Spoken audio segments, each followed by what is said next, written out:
All right, been a little bit of dispute of saying that muzzle velocity or the speed of the bullet's not calculated into the damage model.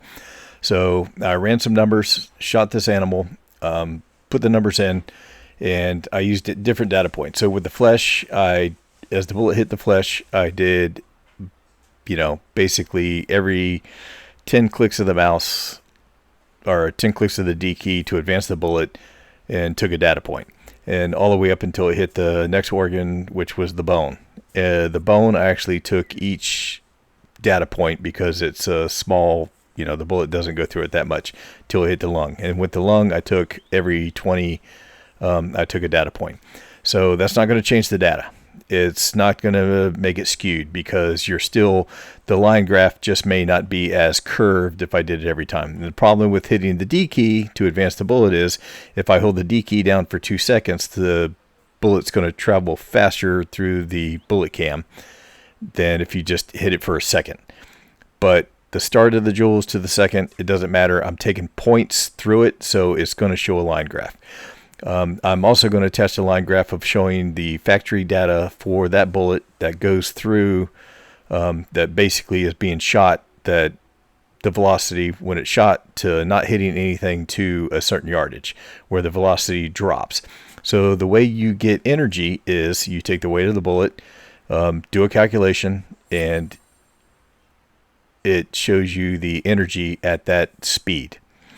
So you can also reverse that. So if I know the energy, which this game shows at that point, and I know the bullet weight, I can basically calculate what the speed of that bullet is basically the reverse of what you do. So I'm guesstimating the bullet weight on this because a lot of the bullets, they show the factory grains on the bullet. The 308, they don't show that, and there's a reason. The 308 for the bullet that they show comes in 3 different grains. It comes in 150, 165, and 180. Based on my calculations, it's about 180 grains. I'm using 180 grains. Even if I use the 150, it wouldn't make a difference. It's still going to show the drop in velocity based on the energy of where it's at. But I'm just going to go ahead and use the 80 because that's what matches the data the most with, calculating this.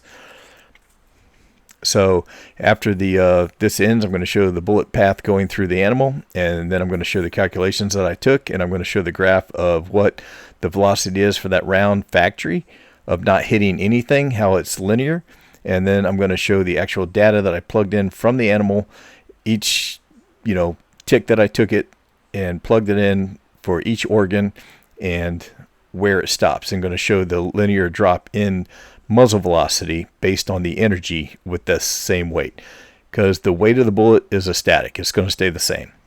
In real life, the bullet may stay there. It may lose some weight based on fragmentation, but the game doesn't show that, doesn't do it. And that's why, like with the new ammo that they're getting, like the Barnes TSX, that's one of the things on that is a copper bullet. It doesn't fragment. It keeps all of its energy and moves through. So that's what makes it a superior bullet to, say, a lead, bullet that's just got a copper outer that, may fragment, may lose pieces. So energy may be lost because the weight changes. All right. So bullets coming in. It's hitting it went through the flesh, hit the bone. Now it's transferring through the lung. So I'm going to go ahead and back it up here in just a second. And we're going to tick through and show, where it's going. So we've got the energy of the bullet going. It's going to come in. We know when the bullet hits the flesh because it starts to get the point, the cavitation point on the tip of the bullet. It's going to travel through. We're going to fast forward. I took data points all through this flesh. And once it hits the bone here, you'll see the bone start flashing. It hits the bone. I took the data points there. Advanced it through the D key and went all the way through. It hit the lung. I'm going to back it up a little bit, hit the lung. So taking the data point, calculating it through where the damage was to the bone, what the bullet velocity was, the energy of the bullet, where it's at with the weight being the same, that is going to lose velocity as it travels through, because you can't just calculate if on the website today they showed it that they're using world muzzle velocity with the bullet weight and energy, and that's how the only way you can calculate it. So it's going through. So you got the weight of the bullet, it's got the energy when it hits, and as it goes through certain flesh, it goes down. And you're going to see that this is kind of linear because it drops a little bit more when it goes through the flesh, hits the bone. The bone doesn't drop that much because the bone's not very thick. It doesn't stay in there very long. So the longer it stays in somewhere, the more it loses energy, even though it's more dense, and it's going to go through the lung. So this is the data from Remington for the 180 grain bullet that the end game has. So as we can see, the muzzle velocity is 2640 when it leaves the barrel, and as it goes down, it's linear. It's literally just dropping feet per second as it goes through, very straightforward. At 500 yards, it gets to 1799 energy. So this is what the data is without it hitting anything. So you basically have your muzzle velocity to your yardage hitting down.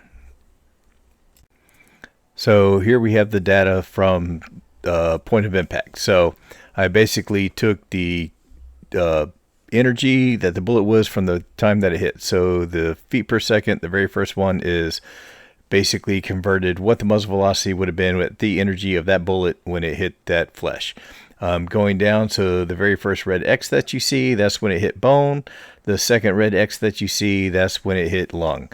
So on the left axis there, you see 0 to 50 to 450 feet per second. That's the very the foot per second. On the right graph, that's just converted to meters per second. It's the exact same graph. It's just showing one's meters per second, one's feet per second.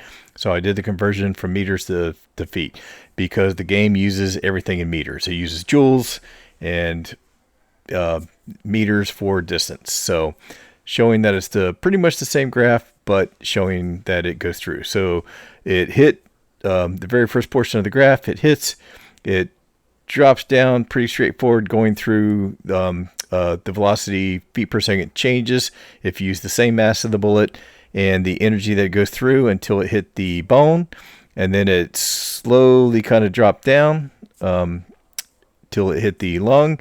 And as it travels through the lungs, you see the feet per second, meter per second steadily dropping down as the bullet's losing energy and basically losing speed. And this is all data from the game. So this is doing a conversion. So this is basically taking the weight of the bullet. It's not going to change. You fire the bullet from the gun, it hits the animal.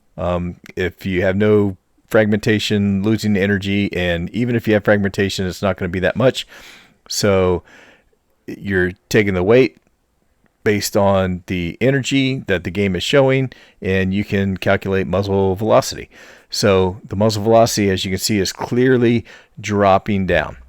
So unlike a straight linear line going across, this is actually showing when it hits flesh, the muzzle velocity is actually slowing down. So they do calculate a speed based on the energy and the weight of the bullet.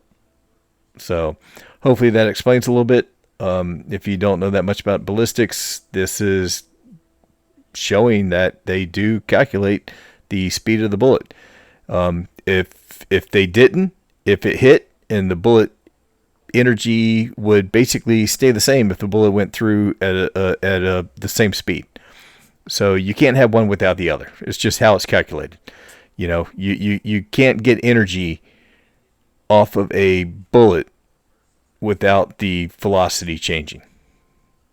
So, not saying there's no velocity in the game is definitely not true, because the fact that, even with the new DLC coming out where they say they took muzzle velocity and the weight of the bullet and energy from real world data, it's definitely not real world data, because it's showing it's clearly way off from real world data, but they said they adjusted it for the game. So all this graph is showing is that when a bullet hits, the bullet slows down as it's going through different things. And as you can see, through the graph, it's, the bone doesn't look like it slowed down that much, the feet per second, but you got to remember, it hit a rib.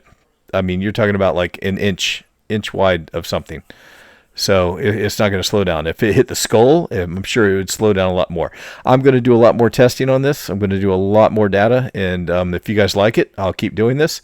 And I will do different organs, different bones, different animals, and go through. So I'm sure this graph would be a lot different with, like, say, a Cape Buffalo hitting it. And I've done a lot of data on the Cape Buffalo with some of the different rounds of showing how the energy is lost.